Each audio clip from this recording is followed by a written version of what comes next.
Hello everyone, स्वागत है आपका अपने यूट्यूब चैनल एग्जाम बूस्टर पर। फ्रेंड्स, अपना जो रैपिड मैथ रिवीजन का प्लेलिस्ट है वो लगभग कंप्लीट होने वाला है। उसमें कुछ 2-4 चैप्टर बचे हुए हैं, उसको मैं जल्दी कंप्लीट करा दूंगा। और अब मैं सोच रहा हूँ कि चैप्टर वाइज जो है अपना प्रैक्टिस स्टार्ट कर दिया जाए। ठीक है, इससे क्या होगा कि ये आपको एसएससी के जितने भी एग्ज़ाम 2026 में होंगे उसके लिए इम्पॉर्टेंट होगा। प्लस इसमें हम एक और चीज़ कर रहे हैं कि जो 2025 में एग्ज़ाम हुए हैं ना, उनके भी क्वेश्चंस हम इसमें ऐड ऑन करेंगे, जिससे कि आपको समझ में आए कि हाँ, इस चैप्टर से किस टाइप के क्वेश्चंस आपके एग्जाम में पूछे जा रहे हैं। इससे आपकी स्पीड और एक्यूरेसी दोनों बूस्ट होगी। ये प्लेलिस्ट आपके लिए बहुत इंपॉर्टेंट होने वाली है, चाहे आप सीजीएल मेंस दे रहे हैं, सीएसएल मेंस दे रहे हैं या फिर एसएससी का कोई भी एग्जाम आप आगे देने वाले हैं, उन सभी में ये प्लेलिस्ट बहुत इंपॉर्टेंट होने वाली है। तो चलिए बिना किसी देर के आज की इस वीडियो को हम स्टार्ट करते हैं। आज हम लोग कोऑर्डिनेट ज्योमेट्री देखने वाले हैं। मैं आपको सजेस्ट करूंगा कि कोऑर्डिनेट ज्योमेट्री का ये वीडियो देखने से पहले आप लोग रैपिड मैथ रिवीजन का जो कोऑर्डिनेट ज्योमेट्री का वीडियो है उसको ज़रूर देखिएगा। आप मेरे चैनल पे जाइएगा, रैपिड मैथ रिवीजन की जो प्लेलिस्ट है उसका जो अपना पहला वीडियो है सिर्फ 20 मिनट का है। इसमें 20 मिनट में आप पूरा कोऑर्डिनेट ज्योमेट्री एक तरह से रिवाइज कर चुके होंगे। इस वीडियो को देखने के बाद आप इस वीडियो को देखिएगा तो आपको एक ही बार में सब चीज़ें समझ में आ जाएंगी। तो चलिए बिना किसी देर के आज की इस वीडियो को हम स्टार्ट करते हैं। इतना इंट्रो में आपका टाइम खराब हुआ मानते हैं, लेकिन बताना जरूरी था। तो आज का अपना जो पहला क्वेश्चन है, which of these lines is parallel to 3x + 2y = 5। ये एसएससी सीजन 2025 का जो प्री का एग्जाम हुआ था उसमें पूछा गया था। ठीक है, इसको कैसे करेंगे ध्यान से समझिएगा। आप स्लोप निकाल के भी कर सकते हैं। आपको पता होना चाहिए कि अगर दो लाइन एक दूसरे के पैरेलल हैं तो उनका जो स्लोप होगा वो आपस में बराबर होगा, m1 बराबर m2। अगर दो लाइन एक दूसरे के परपेंडिकुलर हैं तो उनका जो स्लोप का गुणनफल होगा वो -1 के बराबर होगा। ठीक है, ये दो चीज़ें आपको पता होना चाहिए। तो अब स्लोप क्या होता है? स्लोप को हिंदी में ढलान बोलते हैं या फिर प्रवणता। ध्यान से समझिएगा, स्लोप को m से डिनोट करते हैं। m बराबर होता है tan थीटा बराबर y2 - y1 बटे x2 - x1। ठीक है, अगर मान लीजिए कोई लाइन है ax + by + c बराबर 0। ठीक है, तो इसकी जो प्रवणता होगी, इसकी जो ढलान होगी वो क्या होगी? ध्यान से समझिएगा। इसको हम y बराबर mx + c के फॉर्म में लिखेंगे तो by हो जाएगा बराबर -ax - c। तो यहाँ से y बराबर क्या मिलेगा? -a/b x -c/a। तो यहाँ पे m बराबर क्या आया देखें, -a/b। m बराबर क्या आएगा? प्रवणता m बराबर क्या मिलेगा आपको? -a/b। अगर मान लीजिए इस तरह से कोई लाइन दिया हुआ है तो उसकी प्रवणता आपको निकालनी है तो आप सीधा बोलेंगे -a/b, -a/b। तो 3x + 2y बराबर 5, 3x + 2y बराबर 5 या -5 बराबर 0 है तो इसकी प्रवणता m बराबर क्या होगा? -a/b, -3/2। ठीक है, -3/2। अगर इसकी प्रवणता -3/2 है तो आपको पता है जब पैरेलल होंगी तो प्रवणता बराबर होगी। तो यहाँ पे देखेंगे इसका प्रवणता क्या है? इसकी भी प्रवणता -3/2, -a/b, -3/2। तो a हो सकती है। इसका क्या -3/2 है तो आप देखेंगे इसका -2/3 है, a नहीं है। इसका क्या है? इसका 3/2 है, a भी नहीं है। इसका तो है ही नहीं। तो इसका जो आंसर होगा वो होगा ऑप्शन नंबर ए। इस तरह से आप स्लोप निकाल के भी क्वेश्चंस को सॉल्व कर सकते हैं। ठीक है, इसके अलावा आप ऐसा भी कर सकते हैं, ध्यान से समझिएगा। अगर दो लाइन पैरेलल हैं, अगर दो लाइन पैरेलल हैं तो आपको पता है कि a1/a2 बराबर b1/b2 is not equal to c1/c2। ऐसा हम लोग एक कंडीशन पढ़े हुए हैं। ठीक है, अगर पैरेलल नहीं है, एक दूसरे को कहीं इंटरसेक्ट कर रही हैं तो उस केस में क्या होता है? a1/a2 is not equal to b1/b2 is not equal to c1/c2। अगर एक दूसरे के ऊपर जा रही हैं, ओवरलैप कर रही हैं, तो उस केस में हमने क्या पढ़ा है? a1/a2 equal to b1/b2 equal to c1/c2। तो पैरेलल हैं तो आप a1/a2 बराबर b1/b2 चेक कर सकते हैं, यानी कि जो मान a का है वही मान यहाँ पे a का है, जो मान यहाँ पे b का है वही मान यहाँ पे b का है। तो इस तरह से भी आप इसको सॉल्व कर सकते हो। उम्मीद करता हूँ ये क्वेश्चन आपको क्लियर हो गया होगा। इसके जस्ट बाद अगला क्वेश्चन आपके सामने है, क्या ये रेखाएं y बराबर 2x + 3 और y बराबर -1/2x - 1 लंबवत है, परपेंडिकुलर है? तो हम क्या करेंगे, इनका पहले क्या निकालेंगे, स्लोप निकालेंगे। अगर स्लोप का गुणनफल -1 के बराबर है तो ये एक दूसरे के परपेंडिकुलर हो जाएंगे। इसको हम कंपेयर करेंगे y बराबर mx + c से। तो पहले केस में यानी m1 बराबर क्या आपको मिलेगा, 2 मिलेगा। दूसरे केस में m2 बराबर आपको क्या मिलेगा, y बराबर mx + c से कंपेयर करेंगे तो -½ मिलेगा। तो m1 × m2 जब आप करोगे 2 × -1/2 करोगे तो आपको क्या मिल जाएगा, -1 मिल जाएगा। इसका आंसर हो जाएगा यस, ये परपेंडिकुलर है। नेक्स्ट क्वेश्चन है आपका, 0,3 से होकर जाने वाली ढलान -1 वाली रेखा का समीकरण क्या है? तो ढलान -1 किसका है? तो आप देखेंगे y बराबर mx + c से जब आप कंपेयर करेंगे तो m का मान -1 किसका है, इसका है और इसका है। तो ए ऑप्शन आपके खत्म हो गए। अब आपको क्या करना है, जो रेखा है ना वो 0,3 से होके जा रही है, यानी कि अगर आप x के स्थान पे 0 रखोगे और y के स्थान पे 3 रखोगे तो वो इक्वेशन जो है सेटिस्फाई करेगा। तो अगर आप यहाँ पे y बराबर 3 रखते हो और x बराबर 0 रखते हो, ये इक्वेशन आपका सेटिस्फाई कर जाएगा। तो आंसर यही होगा। इसमें अगर y बराबर 3 रखते हो और x बराबर 0 रखते हो तो यहाँ पे 3 और -3 ये नहीं सेटिस्फाई कर रहा है, तो आंसर ये हो जाएगा। इसके अलावा इसको सॉल्व करने का जो तरीका है वो क्या है, आप ध्यान से समझिएगा। ये तो आप ऑप्शन का यूज करके सॉल्व किए। आपको पता होना चाहिए, अगर आपको कोई बिंदु दिया है x1 y1 और उसकी प्रवणता दी है रेखा की m, जो इक्वेशन होता है y - y1 बराबर m × x - x1। अगर दो बिंदु दिया है, ठीक है, अगर दो बिंदु x1 और y1 दिया है और x2 y2 दिया है तो उस केस में जो रेखा का समीकरण होगा वो क्या होगा, y - y1 बराबर y2 - y1 अपान x2 - x1 ब्रैकेट में x - x1। ठीक है भाई, इसी m के स्थान पे हम a रखें। आपको पता होना चाहिए, भी थोड़ी देर पहले बताया कि y की m बराबर जो होता है वो होता है y2 - y1 अपान x2 - x1। ठीक है, इससे आप कैसे इसको सॉल्व करोगे ध्यान से समझिएगा। y के स्थान पे y होगा -y1, y1 यानी कि ये 0 है और 3 है, y1 यानी कि 3 बराबर m का मान क्या है आपका -1, x - x1 का मान 0। तो आपको मिलेगा y - 3 बराबर -x, y - 3 बराबर -x, या फिर y बराबर -x + 3। ये आपका आंसर आ गया, ऑप्शन नंबर ए। इस तरह से इसको सॉल्व करेंगे या फिर ऑप्शन का यूज करके ऐसे भी आप सॉल्व कर सकते हो। अगला क्वेश्चन आपके पास है, किस रेखा का ढलान -1 है और वह 2,3 से होकर जा रही है? तो -1 ढलान ऑप्शन नंबर ए का। इसके अलावा किसी का भी स्लोप -1 नहीं है। ठीक है, ऑप्शन नंबर ए इसका राइट आंसर हो जाएगा। जब आप इसको y बराबर mx + c से कंपेयर करोगे तो m का मान -1 आ जाएगा। ठीक है, ऑप्शन नंबर ए इसका राइट आंसर है। नेक्स्ट देखते हैं, y बराबर 1/4x + 7 पर लंबवत रेखा का ढलान ज्ञात कीजिए। भाई ये एक रेखा है y बराबर 1/4x + 7, बोल रहा है इस पे जो रेखा लंबवत है उसका स्लोप क्या है, उसका स्लोप क्या है। तो आपको पता है कि अगर दो रेखा एक दूसरे के परपेंडिकुलर हैं तो उनके स्लोप का जो गुणनफल होता है वो क्या होता है, -1 होता है। अगर हम इसका स्लोप निकालते हैं तो आपको क्या मिलेगा, m बराबर 1/4। अगर ये m1 मान लेते हैं और इसका स्लोप m2 मान लेते हैं तो m1 × m2 बराबर -1, तो m2 बराबर -4 हो जाएगा। यानी कि जो रेखा परपेंडिकुलर है उसका जो स्लोप है वो -4 होगा। इसका राइट आंसर हो जाएगा ऑप्शन नंबर ए। ये भी CGL 2025 के प्री एग्जाम में पूछा हुआ है। नेक्स्ट क्वेश्चन है कि y बराबर -3x + 7 पर लंबवत रेखा का ढलान क्या है।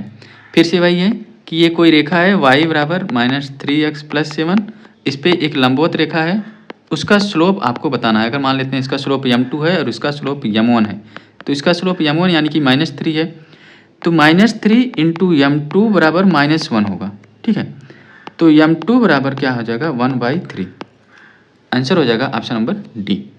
अगला क्वेश्चन है कि find y intercepts of 4x plus 5y बराबर 20।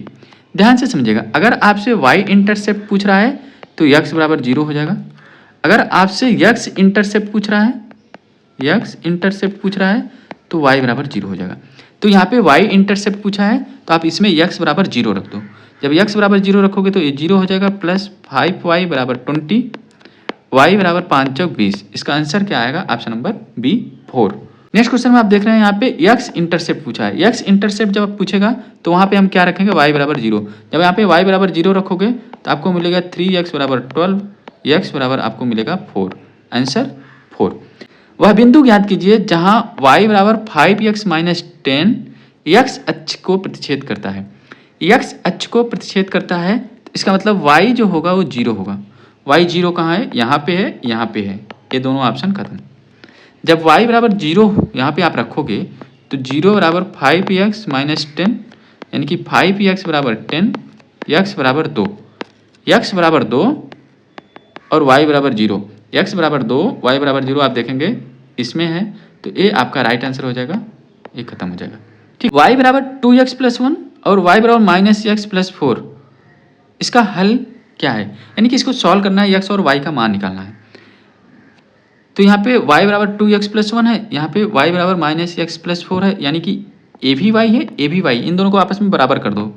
2x प्लस 1 बराबर माइनस x प्लस 4, तो a आएगा, इधर आएगा 3x हो जाएगा और इधर जाएगा 4 में से 1 गया 3, है ना। तो x बराबर क्या आया आपका 1। x बराबर 1 ऑप्शन नंबर 1 में ही है, यहाँ पे x बराबर 1 है, बाकी सब में इसमें 2 है, इसमें 3 है, इसमें 0 है, तो आंसर हो जाएगा ऑप्शन नंबर ए। इसके अलावा आप इसमें से y भी निकाल सकते हैं। जब आप इसमें x बराबर 1 रखोगे तो y बराबर क्या आ जाएगा? -1 प्लस 4 बराबर 3, y बराबर 3, जो कि है ऑप्शन नंबर ए। अगला क्वेश्चन सेम वैसा ही है कि y बराबर 3x माइनस 4 एंड y बराबर माइनस x प्लस 2, इसको सॉल्व करना है। सॉल्व करके x और y का मान निकालना है। ये CGL 2025 प्री में पूछा गया है, ये आपका होमवर्क है। प्लीज़ इसको सॉल्व करके कमेंट जरूर कीजिएगा। एक त्रिभुज के शीर्ष 2, 3, 7, 1 और 4, 6 हैं, तो इसका क्षेत्रफल क्या होगा? तो क्षेत्रफल निकालने के लिए हम क्या करेंगे? इसमें से किसी एक को 0 बना देंगे। तो इसको 0 बना देते हैं। इसको 0 बनाने के लिए हम क्या किए? -2 किए और -3 किए। तो इसमें से -2 करोगे तो आपको मिलेगा 5, इसमें से -3 करोगे आपको मिलेगा -2, इसमें से -2 करोगे तो आपको 2 मिलेगा, इसमें से -3 करोगे आपको क्या मिलेगा? 3 मिलेगा। इसके बाद हम क्या करते हैं? अंदर का मल्टीप्लाई अंदर और बाहर का मल्टीप्लाई बाहर, उसके बाद उनका डिफरेंस लेंगे, हाफ कर देंगे। तो 2 दूना 4, -4, 5 3 15, -15 बटे 2, तो 15 4 19, -19 बटे 2 यानी कि 9.5 हमेशा पॉजिटिव में होगा, तो इसका आंसर हो जाएगा option number B. Next question है, बिंदु 2, 8 और 6, 4 को जोड़ने वाली रेखाखंड के लंबवत द्विभाजक का समीकरण क्या होगा? अब इसको ध्यान से समझिएगा। एक कोई रेखा है, ये बिंदु 2, 8 और 6, 4 को जोड़ते हुए जा रही है। इसके बाद इस पे एक लंब समद्विभाजक खींचा हुआ है। लंब समद्विभाजक यानी कि लंब है प्लस इस रेखा को हाफ हाफ डिवाइड कर रहा है, यानी कि अगर इसका मध्य बिंदु निकालेंगे, इन दोनों बिंदुओं का मध्य बिंदु आप निकालोगे तो इसका इस पॉइंट का कोऑर्डिनेट आपको मिल जाएगा। तो मध्य बिंदु कैसे निकालते हैं? x1 प्लस x2/2 यानी कि 2 + 6 8, 8 बटे 2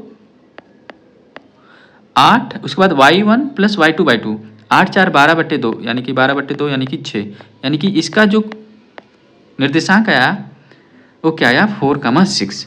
जो भी इसका इक्वेशन होगा इस लाइन का वो 4 और 6 से होके पास हो रहा होगा, 4 और 6 से होके पास हो रहा होगा। इसका मतलब क्या हुआ कि अगर जिस इक्वेशन में आप x बराबर 4 और y बराबर 6 रखो और वो इक्वेशन सेटिस्फाई हो जाए तो वो आपका आंसर हो सकता है। तो x बराबर अगर आप यहाँ पे 4 रखते हो और y बराबर 6 रखते हो तो 10 4 14 ये नहीं सेटिस्फाई करेगा। y बराबर 6 रखो, x बराबर 4 रखो, ये भी नहीं सेटिस्फाई करेगा। y बराबर 6 रखो, x बराबर 4 रखो, ये सेटिस्फाई कर जाएगा। y बराबर 6 रखो, x बराबर 4 रखो, ये सेटिस्फाई कर जाएगा। यानी कि ये दो इक्वेशन आपका आंसर हो सकता है। अब इसमें से कौन होगा ये कैसे पता करेंगे, तो आप ध्यान से समझिएगा।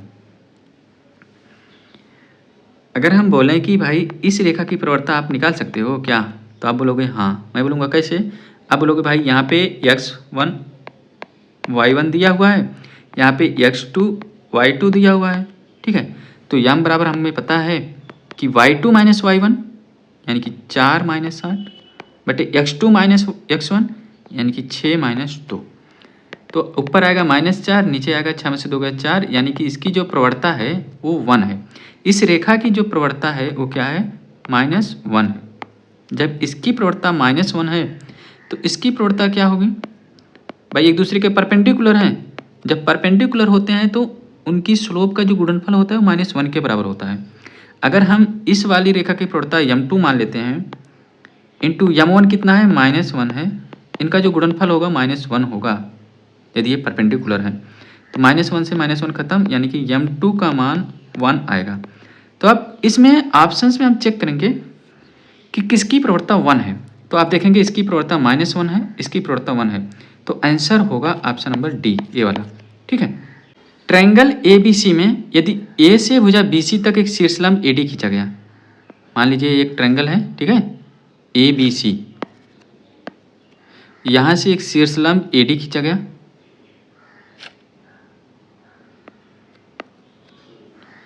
निर्देशांक A का है 1,5, B का है 2,1 और C का है 6,3। शीर्षलंब AD को निरूपित करने वाले रेखा का आपको क्या बताना है, स्लोप बताना है। भाई अगर हम इसका स्लोप पता कर लें, इसका स्लोप यानी BC लाइन का स्लोप पता कर लें, तो हमको AD लाइन का स्लोप मिल जाएगा, क्योंकि ये एक दूसरे पे परपेंडिकुलर हैं। स्लोप आप BC निकालते हैं, क्या होता है, y2 माइनस y1, y2 3 है इसमें और y1 1 है, 3 माइनस 1 बटे x2 माइनस x1। तो 3 में से 1 गया 2, 6 में से 2 गया 4, यानी कि 1/2 आया। इस रेखा की जो प्रवणता आई ना वो क्या आया, 1/2 आया। तो इसकी प्रवणता निकालने के अगर m1 है, अगर इसका m2 है, तो m1 इंटू m2 बराबर -1 होता है जब एक दूसरे के परपेंडिकुलर होते हैं। तो m2 बराबर क्या आ जाएगा, -2। इसका आंसर होगा ऑप्शन नंबर बी। उम्मीद करता हूँ अब आपको अच्छे से समझ में आ गया होगा। इसी का यूज हम इसके पहले वाले क्वेश्चन में भी किए थे। आगे देख, यहाँ पे देखिएगा दो त्रिभुज दिया हुआ है, PQR और STU। P का निर्देशांक यहाँ पे क्या है, 1 1 है, Q का 4,1 है और R का 1,5 है। इसी तरह S का यहाँ पे आप देखेंगे 6 2 है और T का यहाँ पे 9 और 2 है और U का है आपका 6 से 6 है। आपको बताना है क्या ये दोनों त्रिभुज सर्वांगसम हैं। तो सर्वांगसम पता करने के लिए हम क्या करते हैं, सबसे पहले तो साइड निकाल लेते हैं, त्रिभुज के सभी साइड्स निकाल लेते हैं। तो साइड्स निकालने के लिए आपको ये फार्मूला पता होना चाहिए कि दो बिंदु के बीच की दूरी कैसे निकालते हैं। वो होता है आपका x2 माइनस x1 का whole square plus y2 minus y1 का होल स्क्वायर अंडर रूट में।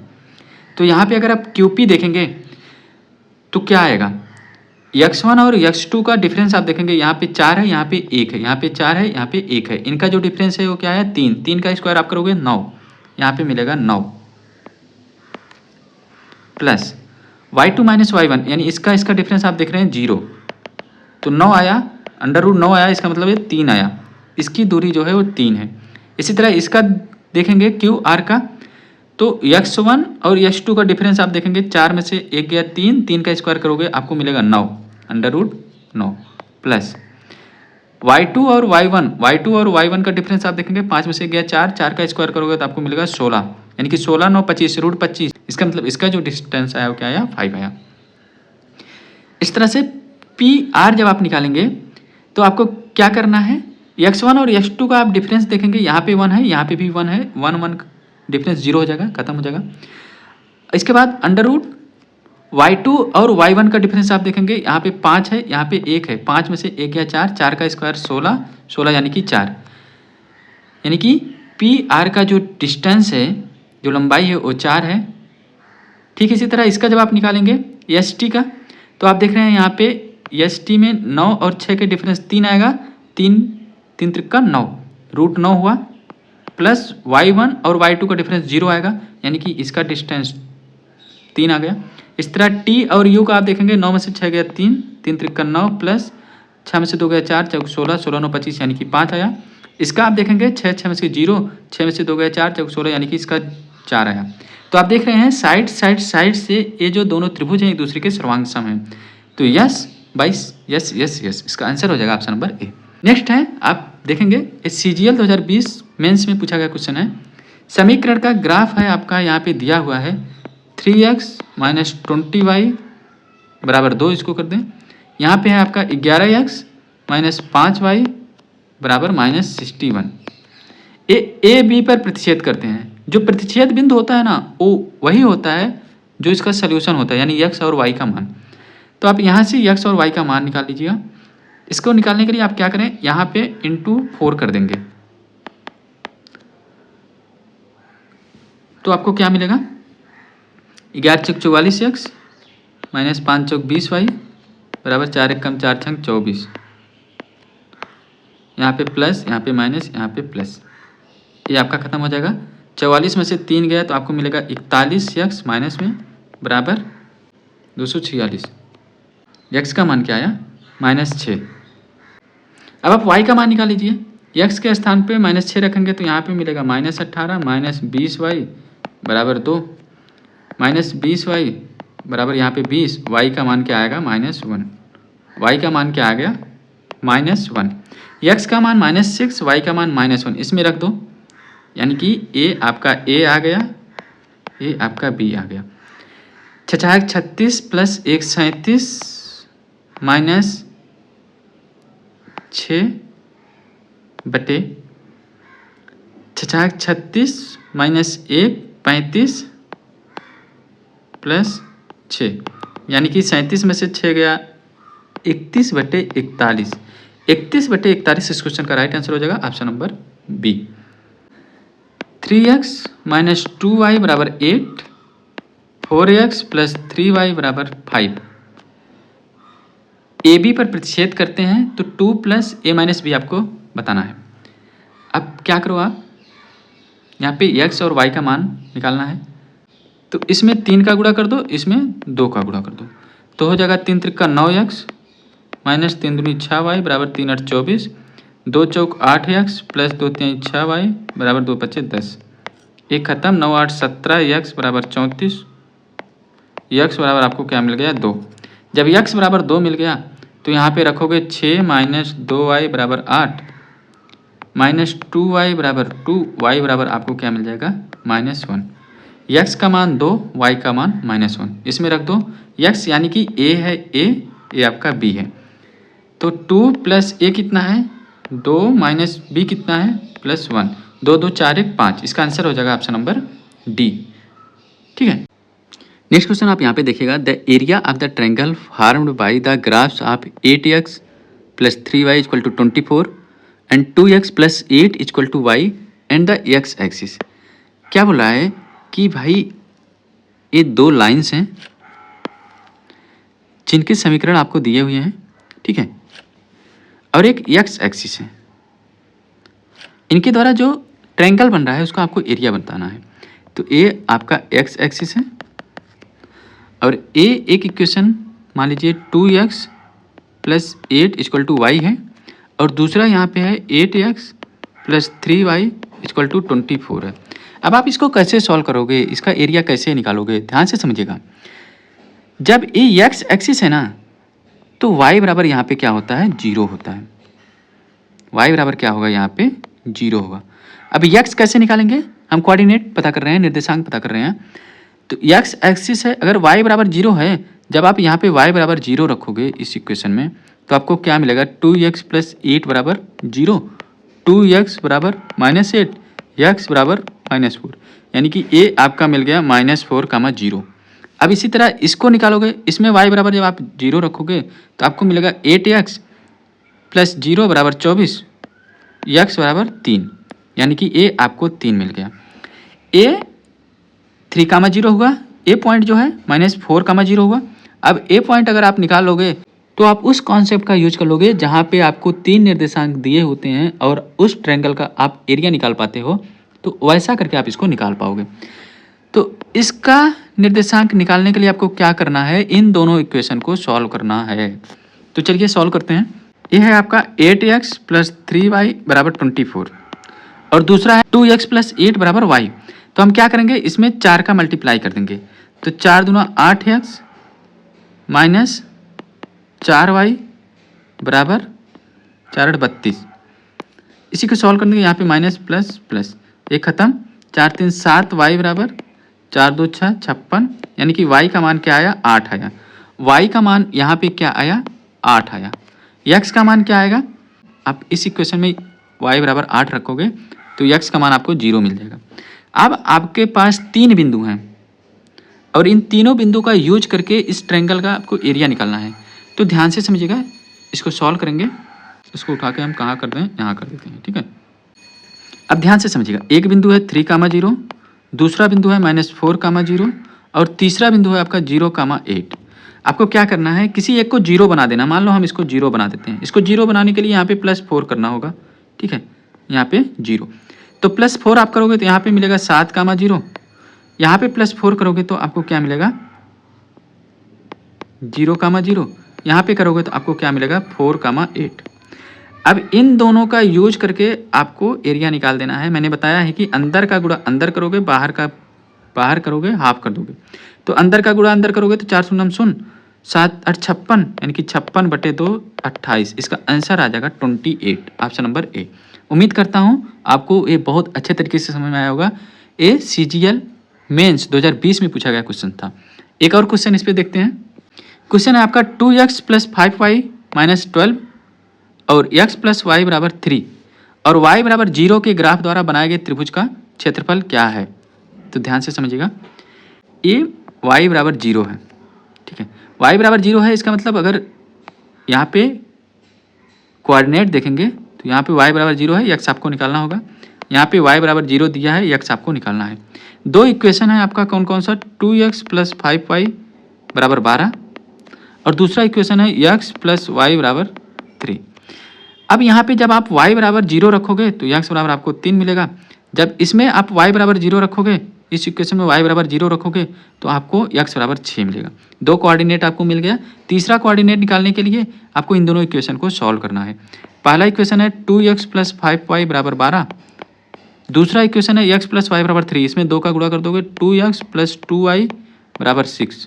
क्या करना है, इसको माइनस करेंगे, यहाँ से खत्म, 5 में से 2 गया 3y बराबर 12 में से 6 गया 6, यानी y का मान 2 आया।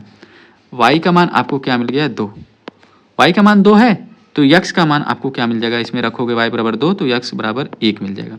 अब आपको 3 कोऑर्डिनेट मिल गए, ठीक है। इन तीनों कोऑर्डिनेट का यूज करके हमको क्या निकालना है, ट्रायंगल का एरिया निकालना है। तो कौन कौन से हैं कोऑर्डिनेट, 1,2 6,0 और 3,0। किसी एक को 0 बना दो। मान लो हम इसको 0 बना देते हैं, क्या करेंगे -3 करेंगे और यहाँ पे +0। तो -3 करोगे तो यहाँ पे आपको क्या मिल जाएगा 3,0, यहाँ पे -3 करोगे तो आपको क्या मिलेगा -2,2। अब क्या बताया, अंदर का गुणा अंदर और बाहर का गुणा बाहर करके डिफरेंस लेके हाफ कर देंगे। तो अंदर का गुणा अंदर करोगे तो आपको 6 मिलेगा, बाहर का गुणा बाहर करोगे 0 मिलेगा, बटे 2 करोगे तो आपको क्या मिलेगा 3, यानी कि इसका जो आंसर है वो है option number C, 3 unit square हो जाएगा।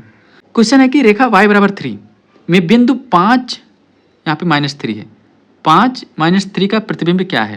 What is the reflection of the point 5, -3 in the line y बराबर 3।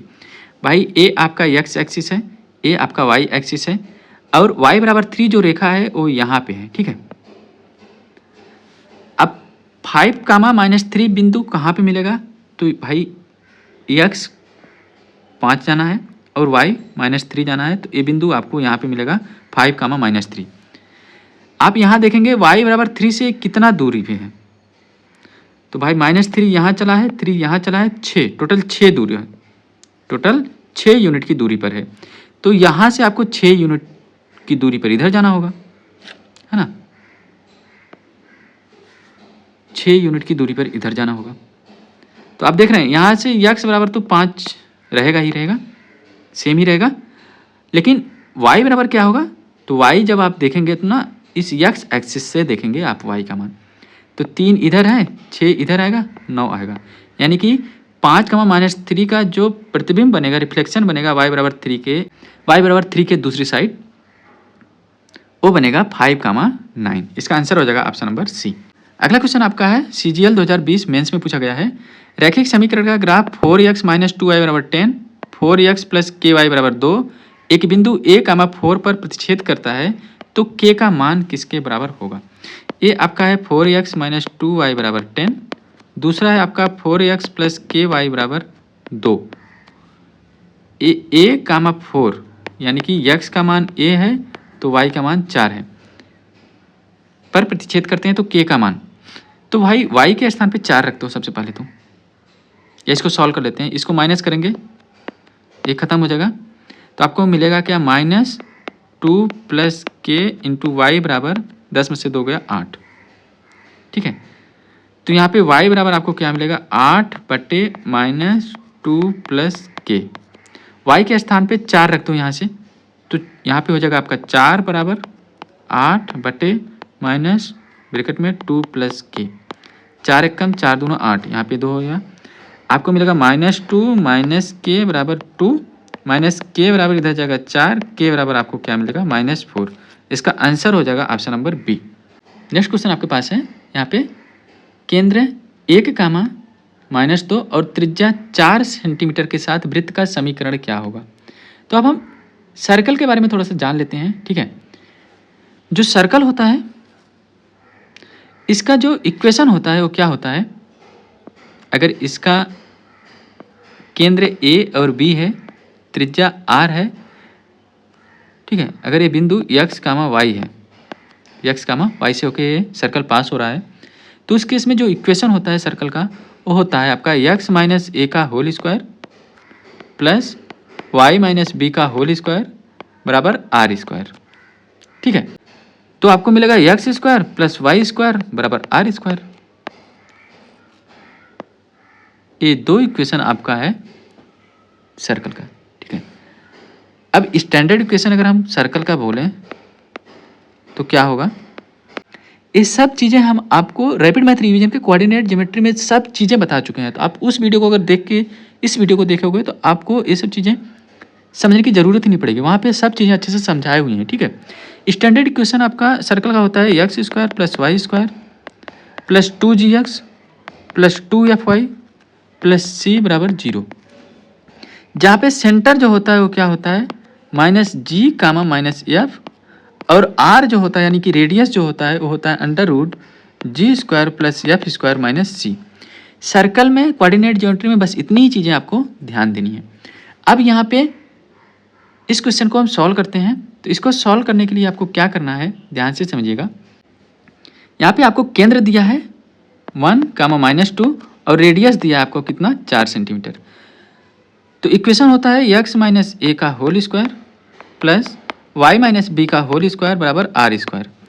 तो x है, -a के स्थान पे 1 है, इसका होल स्क्वायर प्लस y तो y है, -b के स्थान पे -2 है, -2 का होल स्क्वायर बराबर r कितना है, 4, 4 × 16। इसको सॉल्व कर लो, x² a² + b² - 2ab plus a² + b² + 2ab बराबर 16। तो आप देखेंगे यहाँ पे x² + y² - 2x + 4y + 5, तो 5 इधर जाएगा तो 16 में से 5 गए 11। ये आपका आंसर हो जाएगा, कौन सा है, इसका राइट आंसर है आपका ऑप्शन नंबर डी। एक वृत्त का समीकरण क्या है जिसका मूल केंद्र है और त्रिज्या 6 सेंटीमीटर है, यानी कि ए और बी जो है वो 0, 0 है और आर जो है वो 6 सेंटीमीटर है। अभी मैंने बताया अगर मूल बिंदु से होकर जा रहा है तो उसका इक्वेशन होता है x² + y² बराबर r²। तो इसका आंसर हो जाएगा x² + y² बराबर r, यानी कि 6 × 36।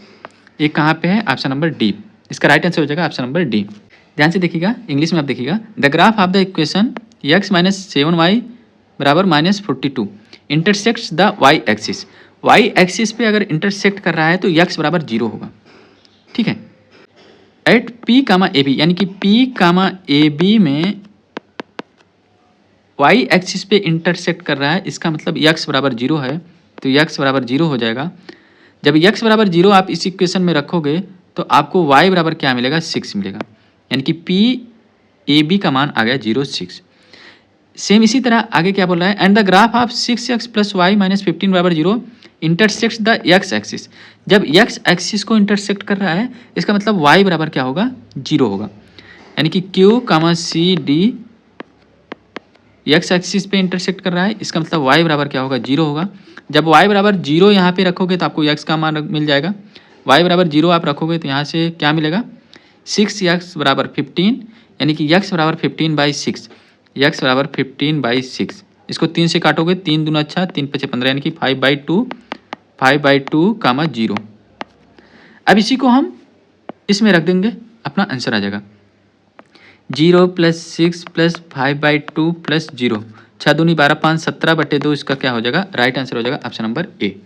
अगला क्वेश्चन है कि समीकरण 2x प्लस 3y बराबर 11 और x माइनस 2y प्लस 12 बराबर 0 के ग्राफ पी ए बी पर प्रतिच्छेद करते हैं। भाई पी ए बी पर प्रतिच्छेद करते हैं, यानी कि इन दोनों इक्वेशन को आप सॉल्व करोगे तो आपको पी ए बी का मान मिल जाएगा। तो चलिए सॉल्व करते हैं।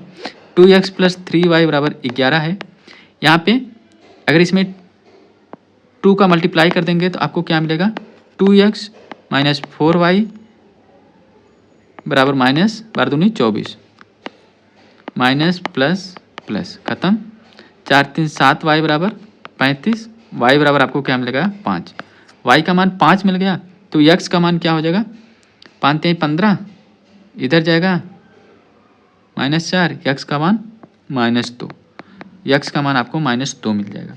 अरे इस y का मान y बराबर 5 चाहे इसमें रख के सॉल्व कर लो चाहे इसमें रख के सॉल्व कर लो, आपको x बराबर -2 मिल जाएगा, यानी कि p आप ए बी क्या आया -2, 5। आगे क्या बोला है, और समीकरण x माइनस 2y प्लस 12 बराबर 0 का ग्राफ x अक्ष को q c कामा डी पर प्रतिच्छेद कर, x अक्ष को यानी कि q कामा सी डी क्या आ जाएगा, x अक्ष को प्रतिच्छेद करता है, इसका मतलब y बराबर 0 हो जाएगा।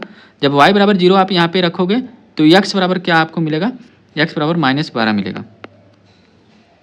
बस इसी को सॉल्व कर लो आप। a का मान कितना है, -2, माइनस सी आप देखेंगे a b c कितना है, -12, यानी कि +12 हो जाएगा, प्लस b कितना है 5, प्लस d कितना है 0, तो 12 5 17 में से 2 गया, आपको क्या मिल जाएगा 15, इसका आंसर हो जाएगा 15, ऑप्शन नंबर सी। तो बस इतना ही। तो आज आपका कोऑर्डिनेट ज्योमेट्री का चैप्टर पूरा खत्म होगा। उम्मीद करता हूँ आपको ये वीडियो पसंद आई होगी। चैनल पर पहली बार आए तो प्लीज़ चैनल को सब्सक्राइब कीजिएगा। मिलते हैं नेक्स्ट वीडियो में, तब तक के लिए bye, take care, thanks for watching. और आप लोग कमेंट करके बताइएगा अगला चैप्टर कौन सा होना चाहिए।